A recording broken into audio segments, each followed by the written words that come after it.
All right. I hope this is recording. Um, Last week I talked to you guys about um, starting a new project, which is a passionate poster. And so if we look here, um, under March 23rd through the 24th, passionate poster. And you needed to do research and thumbnails for your poster. Uh, I have received a couple of those thumbnails. In fact, if I look here, looks like I've got 2 more to grade. I still have received less than half of them. So guys, you really need to kick it up here. I know that with the soft closure, it's much more difficult to stay on top of your projects and all of your schoolwork. But we're in week 3. There shouldn't be any excuse. Canvas wasn't brand new to you. At the beginning of this, you know how Canvas works, and you should be checking it daily. If you're not, we come back to school in in February or in May. You're going to have a chunk load of work to get caught up on, and I'm afraid that you'll find it much more difficult. Right now, you guys are probably getting an hour a week, on average, an hour a week of homework per class. Maybe up to 2 hours a week per class. So make sure that you're keeping up on all of that. So what I wanted to do today was show you, let me switch back here, some more posters that I found, and then talk to you about a couple of design principles to be incorporating into your posters. So let me do quick view.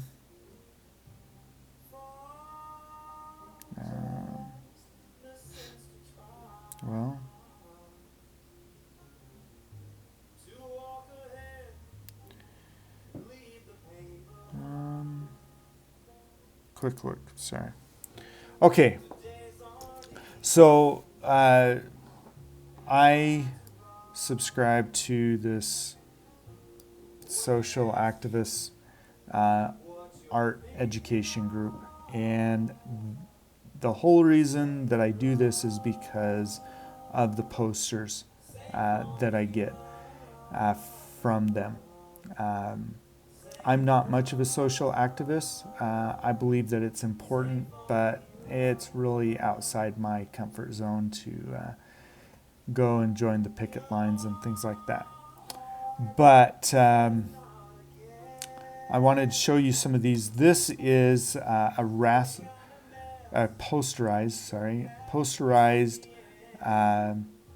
artwork. And by posterize, what they've done is they've taken a photograph, and you'll see that besides the gradient in the background, you just have flat shapes of color. So the more lines you add, you can see it especially in his face, it creates more texture. But for his skin, you'll notice it's basically 3 values of brown. You have or 4 values. You have the main color of brown, and then you have a dark brown, and you have a medium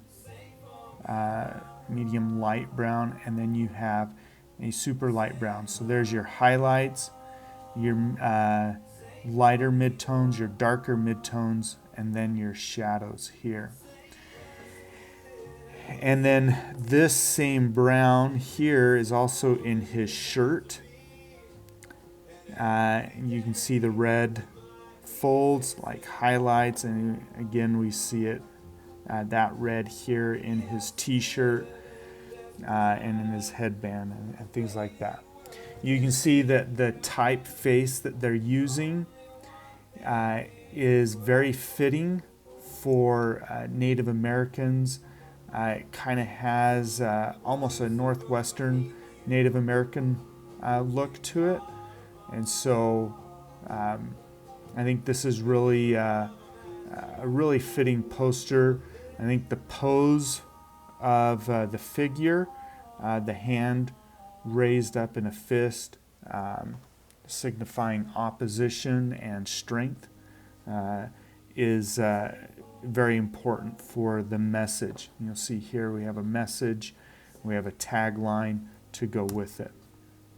Okay, how many of you know Shepard Fairey? And if you don't know Shepard Fairey by name, how many of you know the Obey brand?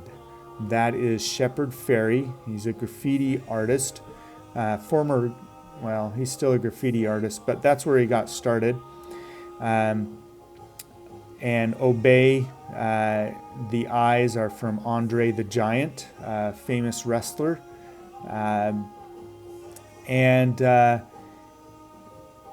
Shepard Fairey is very much about creating imagery that, and he's always been this way, imagery that stands out, that goes against the status quo. And so here, this is a mandala. Those of you who've had classes with me where we've created mandalas in Photoshop, remember a mandala is just a circular design with radial balance. It starts in the middle and expands out. And if you look closely at this design,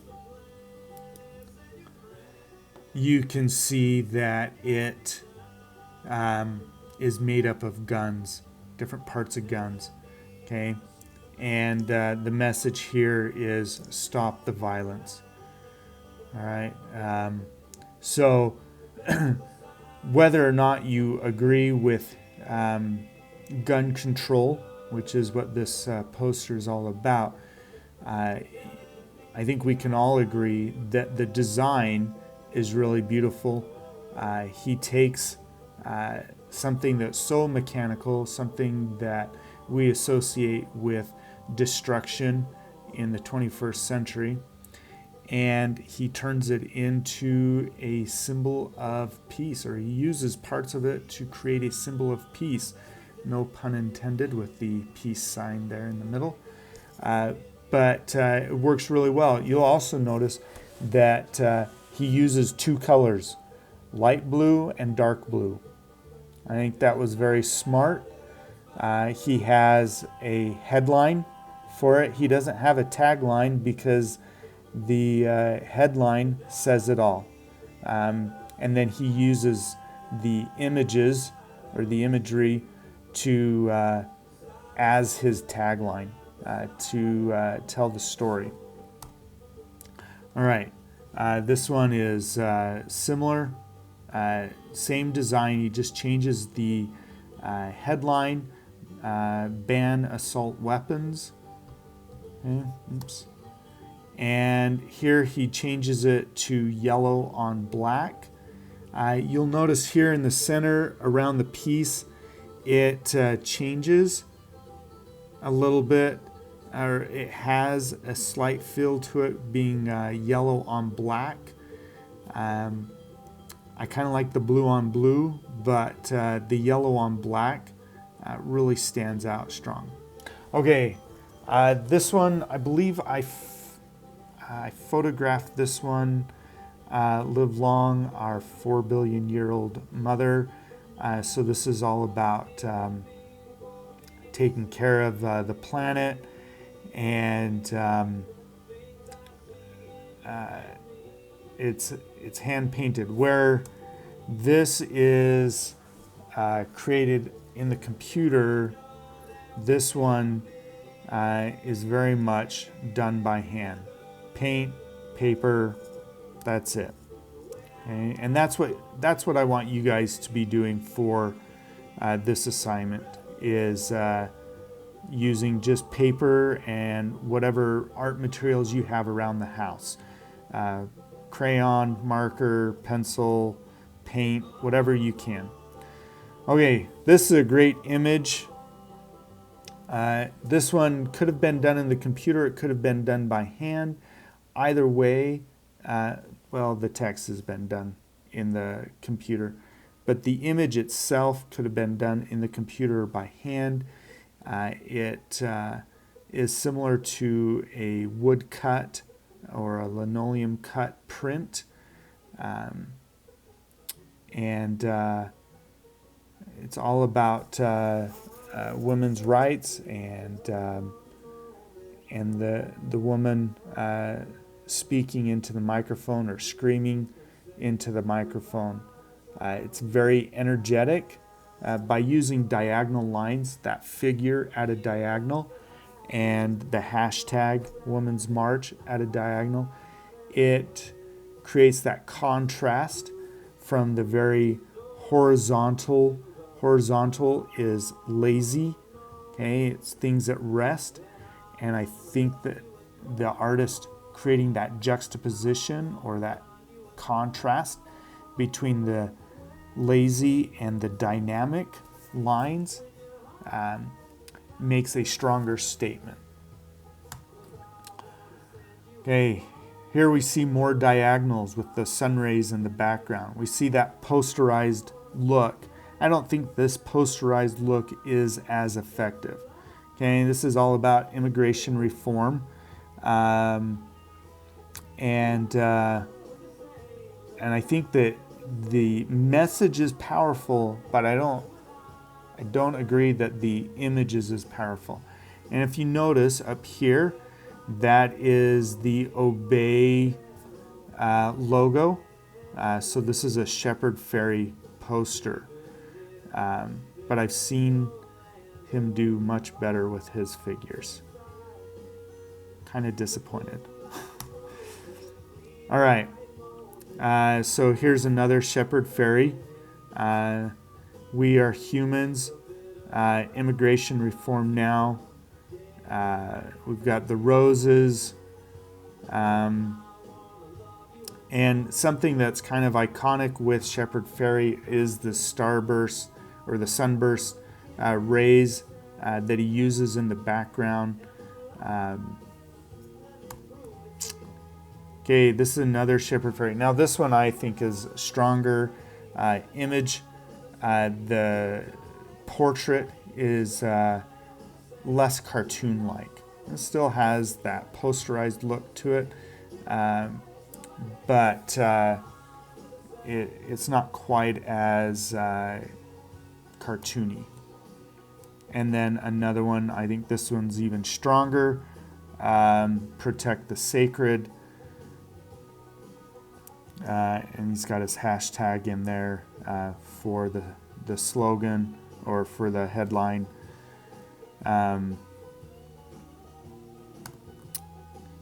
And here's one about protecting sacred water for our future. So the designer is using primary colors, but it doesn't feel like we're walking into a carnival or anything like that. The yellow is used very sparingly because this is about water. There's a lot of blue. Red is a very powerful color, so it is going to use a lot. It's going to use a lot more, or it's going to have a lot more power with less.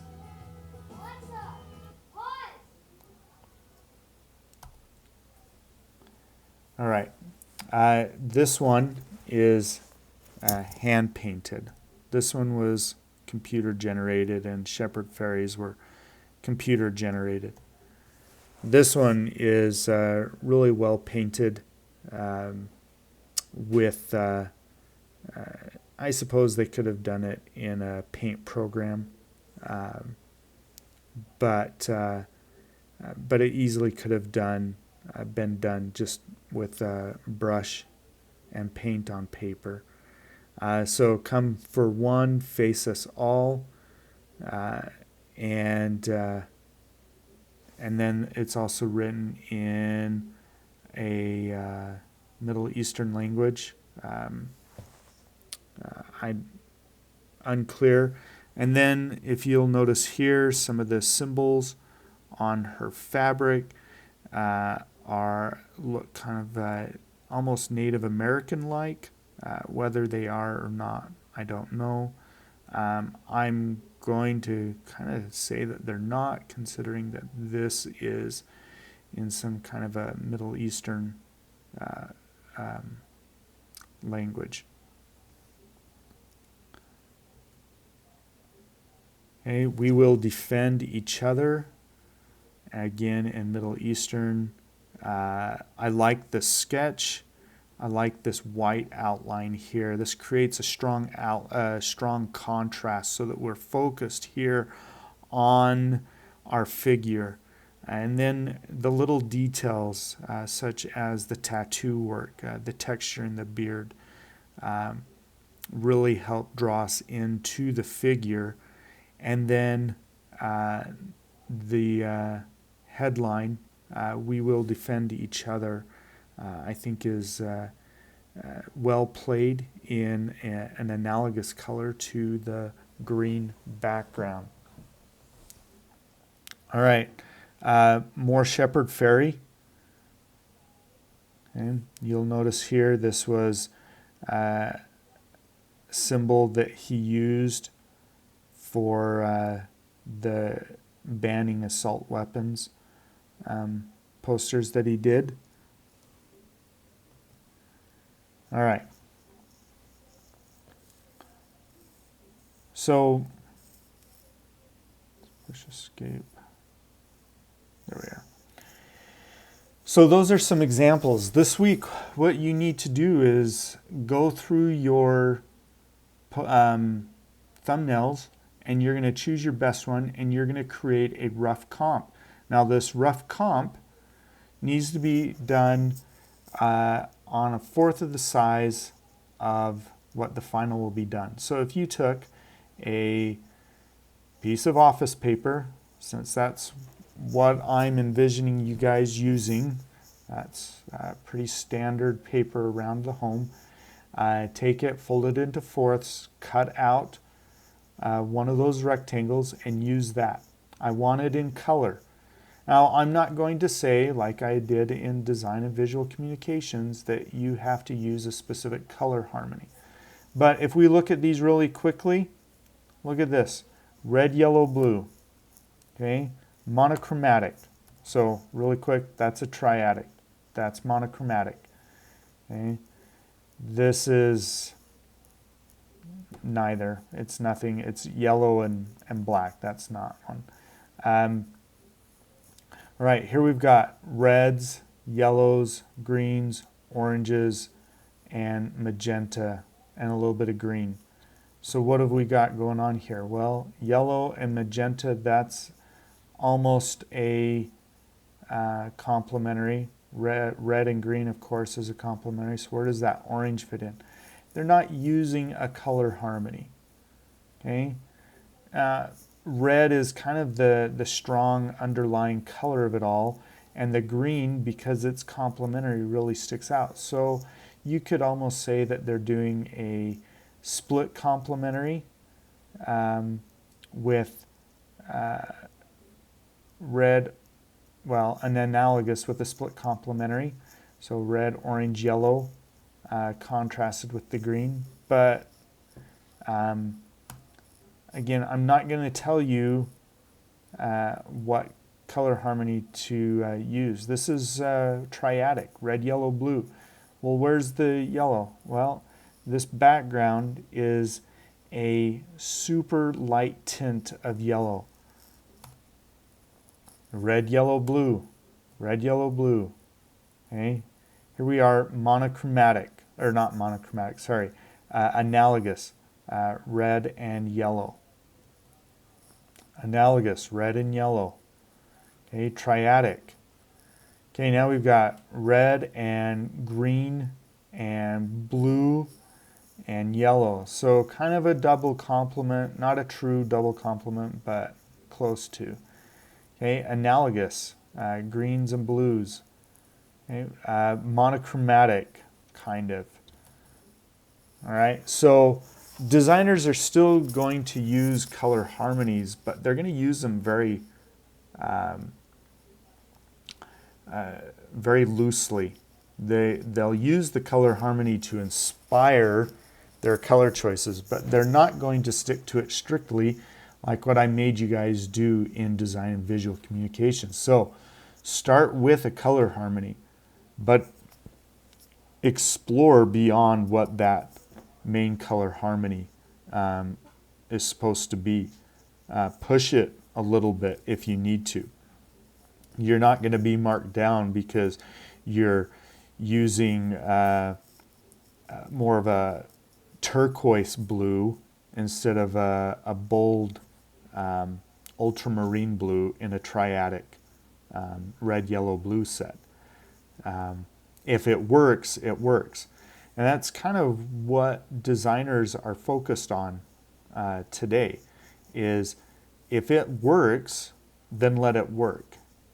Okay? And the only way you're going to know if it works is in your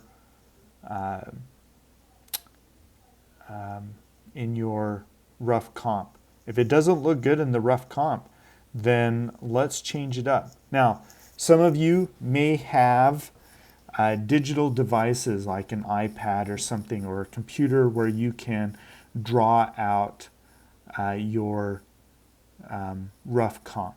If you are comfortable doing that, by all means, go for it. Okay? But your final will need to be done by hand. Okay? So keep that in mind as you're working.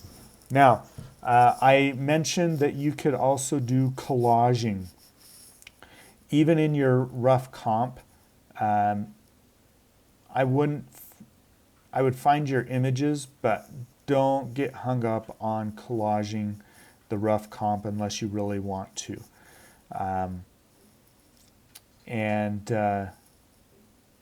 That way you don't have to use your good images on your rough comp.